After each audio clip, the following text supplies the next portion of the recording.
Haleluya, Shalom Alim. Berjumpa lagi dengan saya pada perenungan hari ini tanggal 17 Juni 2023. Pesta wajib hati tak bernoda Santa Perawan Maria. Di pagi yang cerah ini saudara, kembali kita mau bersyukur di dalam doa kepada Tuhan Allah kita yang selalu memberkati kita. Dan juga kita awali pagi yang cerah ini dengan senyuman dan sapaan kepada sesama kita. Kita awali perenungan pagi hari ini dengan tanda kemenangan kita dalam nama Bapa dan Putra dan Roh Kudus. Amin. Miliki hati seperti Maria Bunda Yesus. Bacaan liturgi hari ini diambil dari kitab Yesaya 61 ayat 9 sampai dengan 11 dan Injil Lukas 2 ayat 41 sampai dengan 51. Saudara-saudaraku yang terkasih di dalam kasih Kristus, setiap dari kita saudara pasti memiliki sikap KEPO saudara, yaitu sikap kepo, maunya ingin tahu urusan orang lain. Dan setiap apa yang kita ketahui, kita tak bisa tutup mulut, kita tak dapat diam saudara. Kalau belum kita sebarkan atau viralkan itu semua.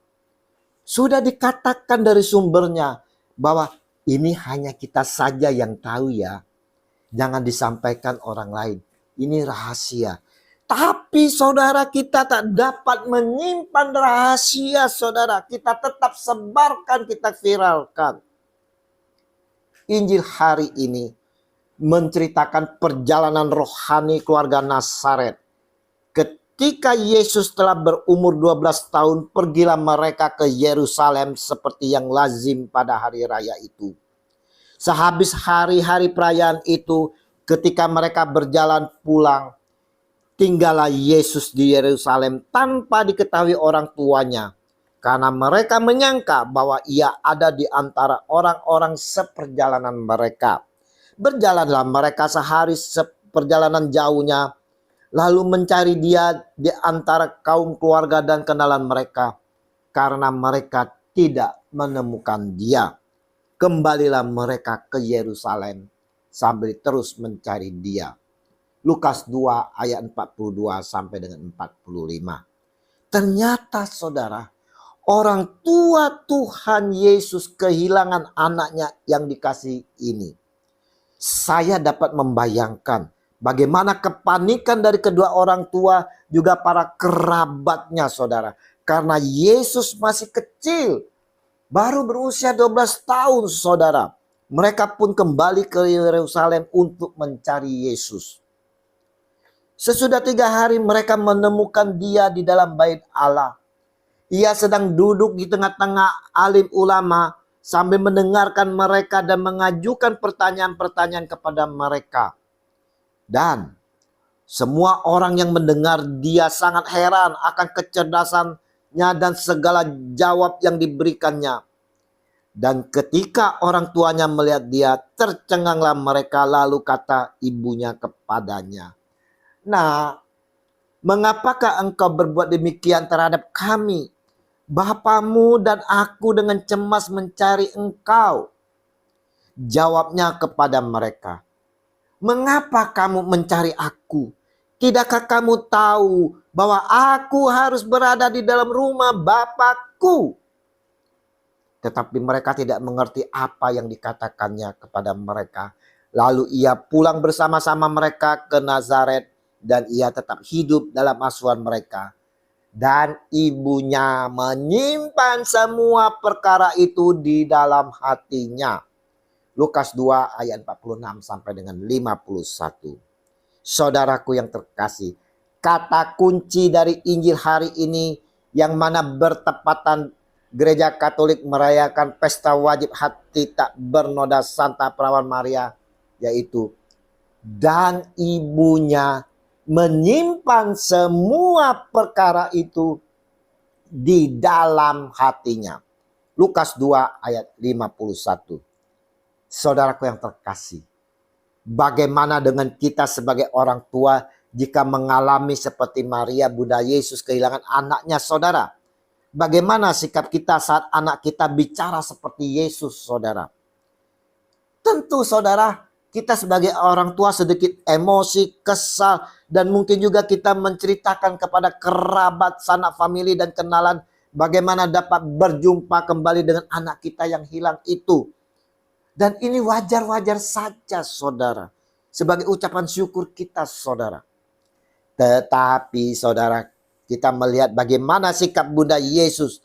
Beliau memiliki hati yang kontemplatif, saudara. Karena Maria menyadari bahwa dia adalah bagian dalam karya penyelamatan yang sedang diselenggarakan Allah Bapa. Apa itu kontemplatif? Kontemplatif merupakan cara hidup yang mengutamakan kehidupan penuh ketenangan, bermati raga dan bertapa. Sehingga dapat berdoa dan bersemedi dengan lebih mudah. Kita pun, saudaraku yang terkasih, harus memiliki hati seperti Maria, yaitu hati yang kontemplatif, saudara. Hati yang penuh ketenangan, tidak gerasak gerusuk. Hati yang bermati raga, bertapa, sehingga kita dapat berdoa secara khusus dan fokus. Kalau kemarin kita merayakan hati kudus Yesus di dalam, dan hari ini kita merayakan hati tak bernoda Santa Perawan Maria, saudara. Di mana kedua-duanya ini ada kaitannya. Sebagai anak, Yesus tentu melihat hati bundanya yang penuh kasih, kasih yang tulus. Dari sinilah Yesus belajar dan meneladani akan hati bundanya Maria. Yaitu hati yang penuh lemah lembut dan penuh kasih.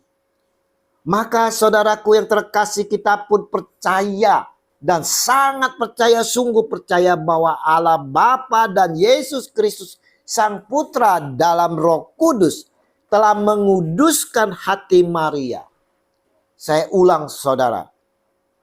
Kita pun percaya dan sangat percaya bahwa Allah Bapa dan Yesus Kristus Sang Putra dalam Roh Kudus telah menguduskan hati Maria. Allah Bapa sendirilah yang menganugerahkan padanya hati tersuci melalui Yesus Kristus dalam Roh Kudus. Perenungan hari ini, saudaraku yang terkasih, mau mengingatkan kepada kita semua sekalian bahwa Maria yang telah dipanggil dan diutus Allah untuk melahirkan Yesus Kristus Tuhan kita di dalam Roh Kudus telah menguduskan hati Maria. Untuk itu pula lah kita pun mau meneladani, mau belajar, mau memiliki hati Maria yang telah dikuduskan ini. Kita mau memiliki hati seperti Maria, saudara. Hati yang kontemplatif, hati yang penuh kasih dan tulus. Semoga berkat pimpinan dan bimbingan Roh Kudus kita dimampukan untuk dapat memiliki hati seperti Maria. Amin. Dalam nama Bapa dan Putra dan Roh Kudus. Amin. Selamat merayakan perayaan wajib hati tak bernoda Santa Perawan Maria. Shalom Aleichem.